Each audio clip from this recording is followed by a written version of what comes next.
Welcome to the October edition of In Our Neighborhoods. And this month we have a very special edition. First of all, we have one of our very own filmmakers. He's going to tell us a little bit about his film, but also we'll be able to meet the cast. Next up, we had Sisters with a Purpose meeting up with the Bid Whisp Club. And then we have one of our very own being honored. Let's start with Bob Grando. He's going to tell us a little bit about this movie, and also we're going to talk to each one of the cast members or the main characters in this film.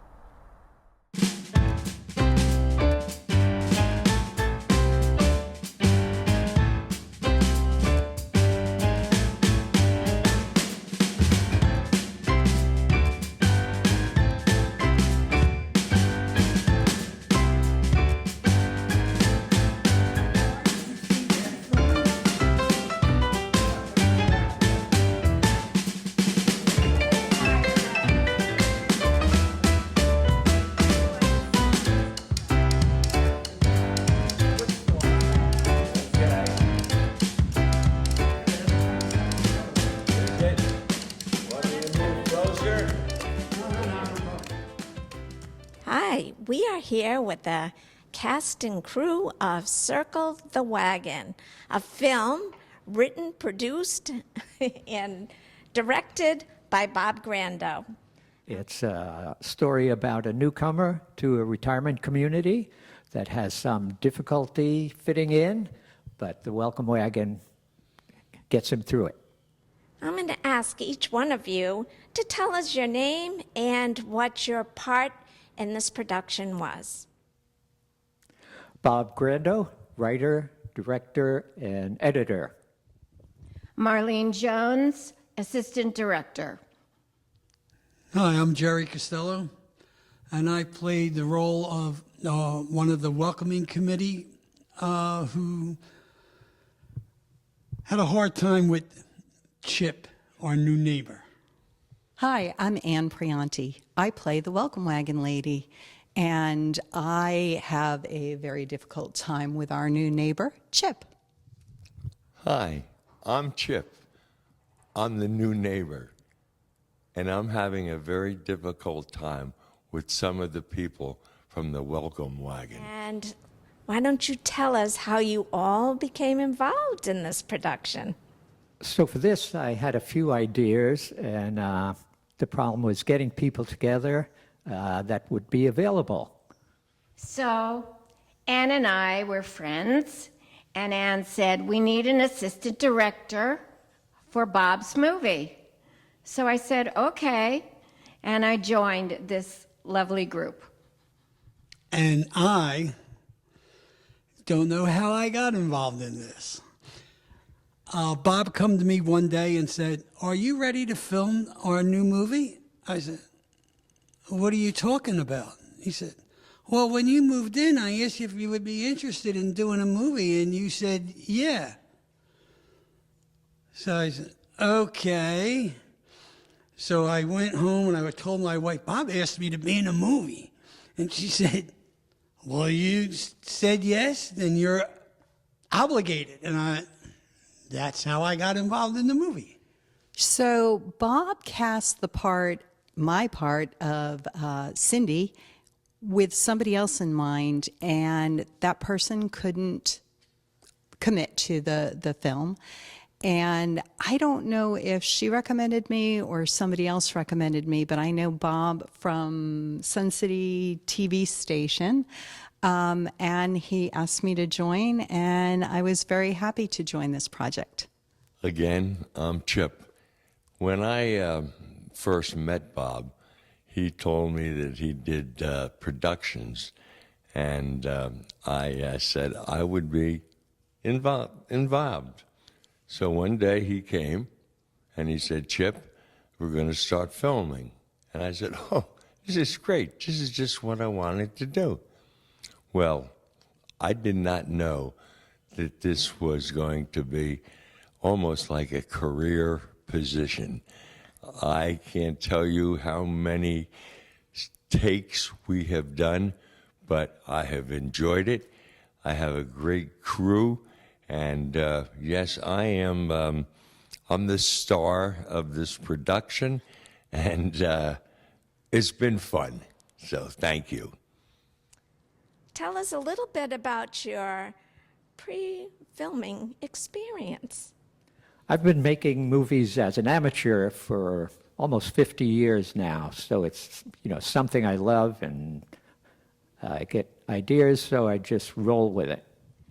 I've been in theater since I was 12 years old, and I've both directed and acted in plays, and I taught drama for 20 years, and I came here to Sun City, and I've since done 3 improvisational classes and improvisation for the theater.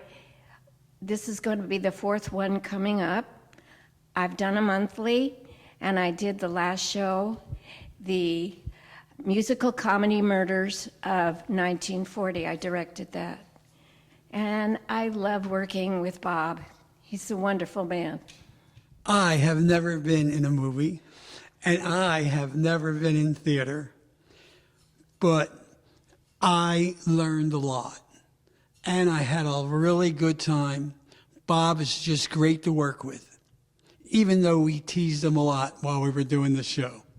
I've been in theater since I was a kid, and I've also starred in some training videos that were professionally made. And I starred in Marlene's one act as Shakespeare.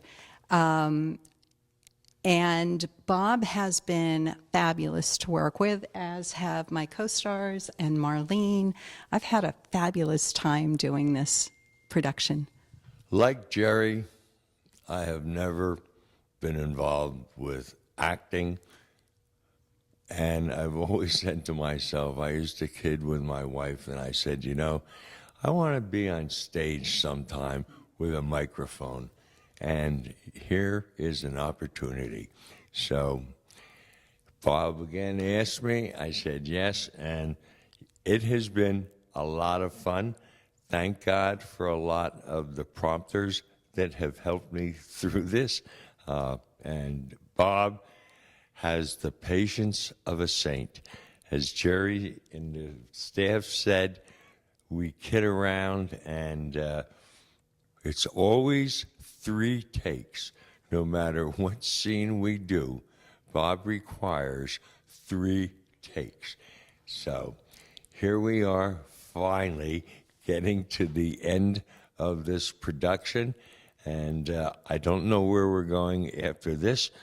Jerry and I have talked about trying to get Bob to give us the opportunity to do another production, but I don't want him to cut anything. We want to say what we want to say when we want to say it.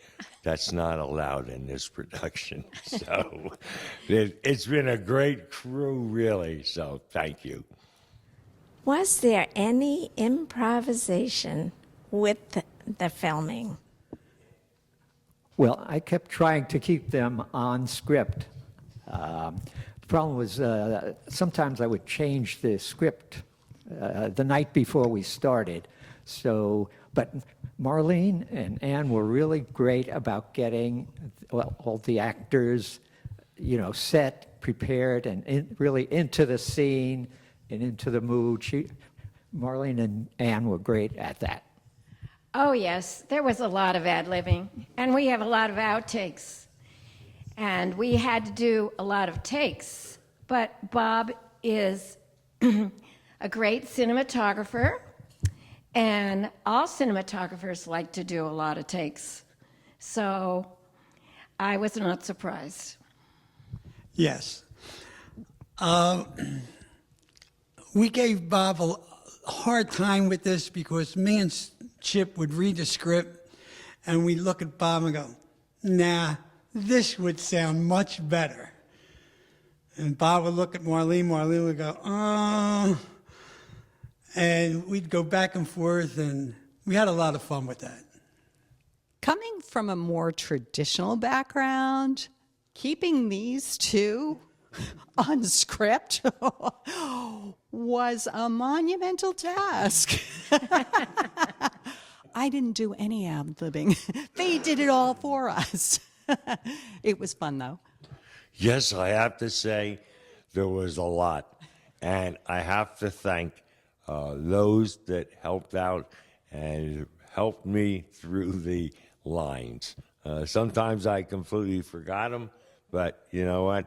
Ann was always next to me, and she'd give me a poke and tell me what to do. So, yeah, I mean, it was a real education.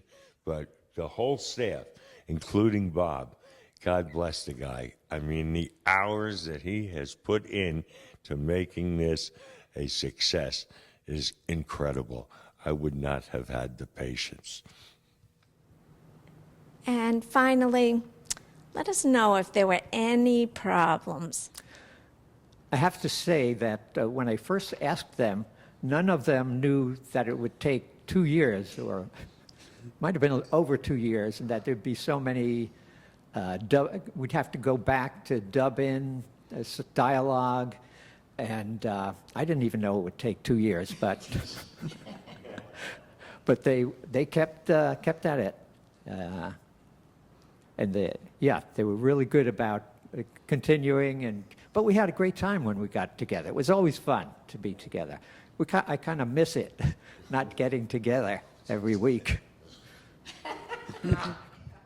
And Bob always had snacks for us. Thank you so much to all of you. This has been so enjoyable and a lot of fun to listen to your exploitations. Thank you so much for watching.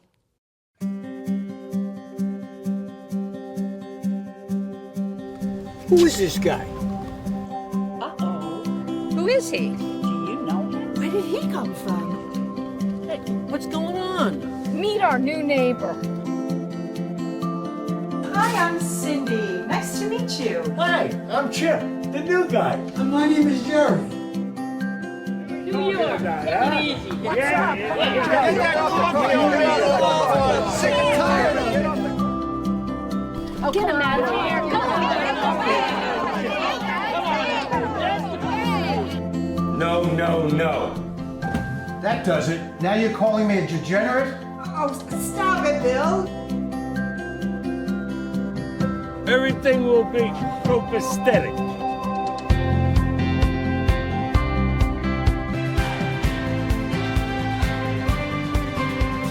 Oh, let me tell you, we're gonna have just such a wonderful time.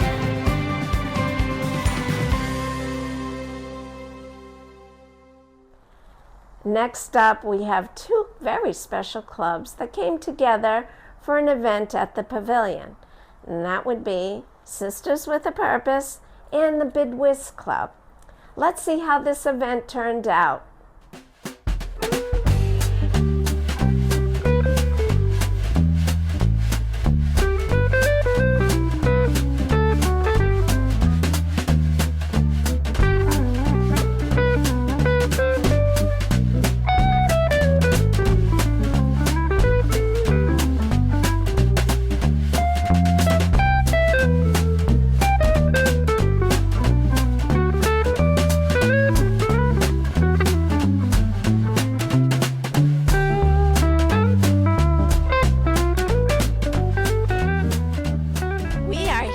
pavilion with two organizations that have decided to combine efforts for one event. And with me now is Annelle Lewis with SWAP, which is Sisters with a Purpose. And on this one, I am not going to say the organization because it's a bit of a tongue twister, but it's Al Phillip. With Sun City Bid Whisp Club. Right. So tell me a little bit about the Sisters with a Purpose. Sisters with a Purpose, or SWAP, has been in existence for 25 years here in Sun City. Our mission is to support each other. So from the arrival of new grandchildren, great-grands, to helping when someone's sick, lining up meals, getting people to the hospital, having a buddy system to check on one another, celebrating each other's birthdays, and what resources are in and around the community that would be helpful to our membership. Oh, that's wonderful. And I see you at events. You're very supportive of everyone. Absolutely. So that is great. You can be as busy or as bored as you want to be in Sun City. Exactly, exactly. All right, so Al, I don't know much about whist or bid whist. So tell us, I don't want you to have to tell us the whole rules, but a little history about it. What I do know, what I read, was Bid Whisp was derived from a game called Wisp. And if you don't know what that is, if you play bridge, bridge was derived from whist. So it's a bidding aspect of, normally if you play bridge, it's the same concept, but actually you bid to decide which books you're going to win. It's not complicated, but if people are willing to learn the game, we're always here on Tuesdays between 1 and 4 in the card room, and Thursdays between 9 and 12. And we welcome new members, and we'll gladly take time out to show you how to play the game. Right, I've looked it up online, a little bit complicated. Okay. Is there any hope for anybody new being able to win today? Anyone could play this game. Most people play spades, they may play bridge, they play canasta, hearts. If you play that, as a matter of fact, some of the members of the Hearts Club come over to our club and learn to play the game and play it well. If you play any kind of card game, it's easy to transition into Bid Whisp. Well, that's nice to know. So and now, for today's event, I've noticed there's a food, so there's a buffet for? Yes, we're having a picnic today. We have about 57 members of both organizations coming together to celebrate the summer, get ready for fall, and just have a wonderful afternoon of music, cards, and games. Oh, that's wonderful. So I'm going to go around and see who some of the winners are and see how the games are played, and maybe I'll learn something. And just as a reminder to not only our members but the broader Sun City community, on December 6th we're having a combined holiday party here in Sun City, the Bid Whisp Club and Sisters with a Purpose on December 6th. So keep an eye out for information or give us a call if you want to get a ticket to that event. It's going to be fantastic. We will post the information. There is on the Sun City website, there's a section for Bid Whisp Club. We'll post that information there. So anyone's interested in joining us, they can get the information from there. Oh, that's wonderful. And there's the club fair coming up as well. So people can join. They can join anytime. They can actually go online and join right now. Exactly. And it's only $10 a year. And see, now that's well worth it. Yes, yes. Well, thank you so much. Have a great day. And thank you for being with us today. And I want to make sure that I have pictures of everybody. So enjoy your day. Thank you. All right. Take care. Thank you so much. Good afternoon. Welcome to the Sisters with a Purpose and the Bid Whisp Club picnic. We've got cornhole games and dart games, as well as music. Tell about the food. Oh, and we have plenty of food. We got smoked chicken, we got pulled pork, we have hot dogs, we got baked beans, we got collard greens, we got potato salad, so plenty to eat for everyone. And we have music, lots of good music. We're going to be dancing and having a great time. We have 57 attendees ready to party.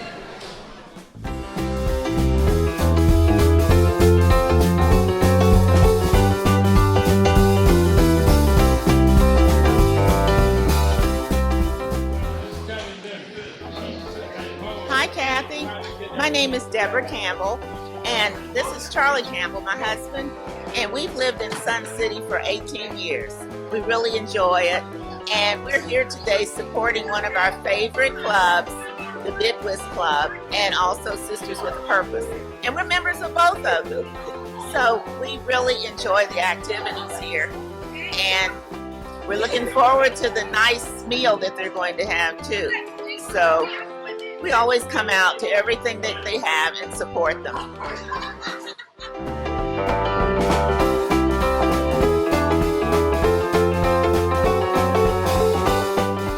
My name is Sightless Walker, and I moved to Sun City a year and a half ago, and I'm currently a member of the Bid Whisp Club. I love it.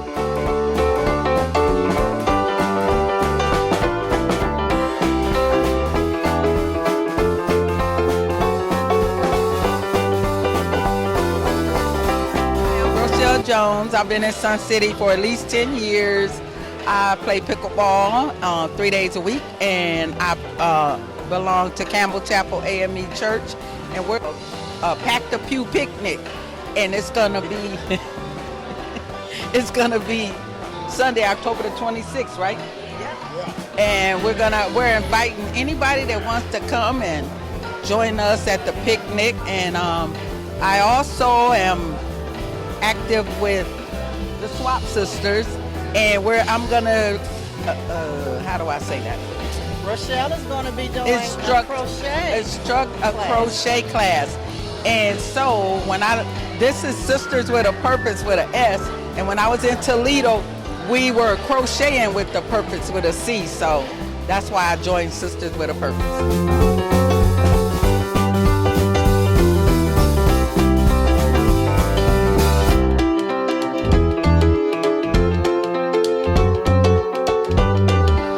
I'm James Gilliard from Charleston, South Carolina, by the way of New York, or New York by the way of Charleston. My wife Portia's from Orangeburg, South Carolina. And I joined the Bid Whisp Club many, many years ago. Have not played one game. I just like to come in and socialize and run my mouth. And it's just great having a lot of friends that you can depend on for one thing and another, and to socialize. Been in Sun City since 1999. So we are old people here. Love it.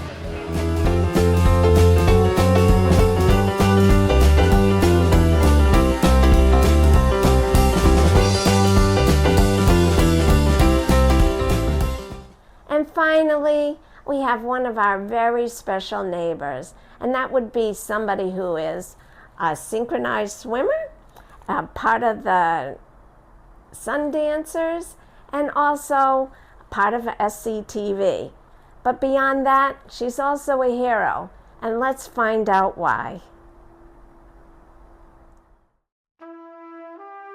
On September 21st, 2025, the Military Women's Memorial held a special tribute to the brave women who served as donut dollies in Vietnam.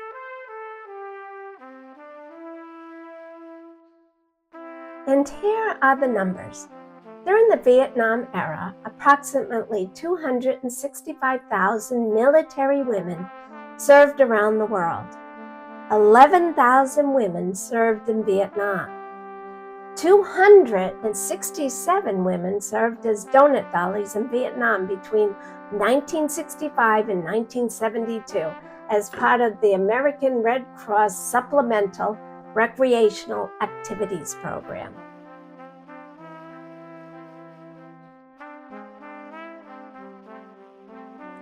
And one of these honorees was our very own Martha Spisso.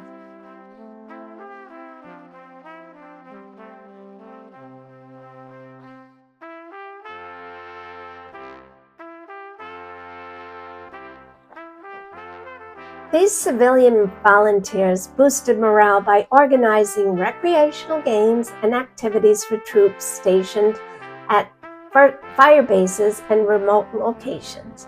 They travel by helicopter and vehicle, often under dangerous conditions.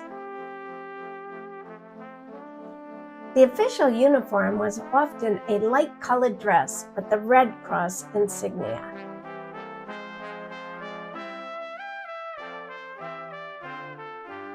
To be a donut dolly, applicants had to be single college-educated women, and typically between the ages of 21 and 24 years old. And asked about a memorable experience, Martha had this to say. Armed with smiles, creativity, and determination, I served as a Red Cross donut dolly in Vietnam from 1967 to 1968. We traveled by helicopter, jeep, and truck to reach soldiers wherever they were. We went to remote fire bases, in hospitals, or in recreation centers. Our programs were simple, but they carried great meaning, a chance to laugh, to talk, to feel connected to home, even if just for a little while. My journey took me to Van Rang with the 101st Airborne Division, to Queen Yung with the 8th Transportation Group, and finally to Sun Lak with the 11th Armored Cavalry Regiment, aka the Black Horse. I was there during the Tet Offensive, a time of great fear and uncertainty, when the soldiers we met needed encouragement and human connection more than ever. This experience left me with lasting memories of courage, sacrifice, and resilience. I will always be grateful that I had the opportunity to serve those who were serving our country.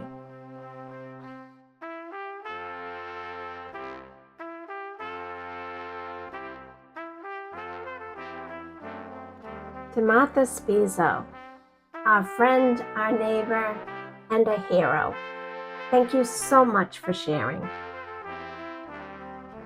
Thank you for watching In Our Neighborhoods.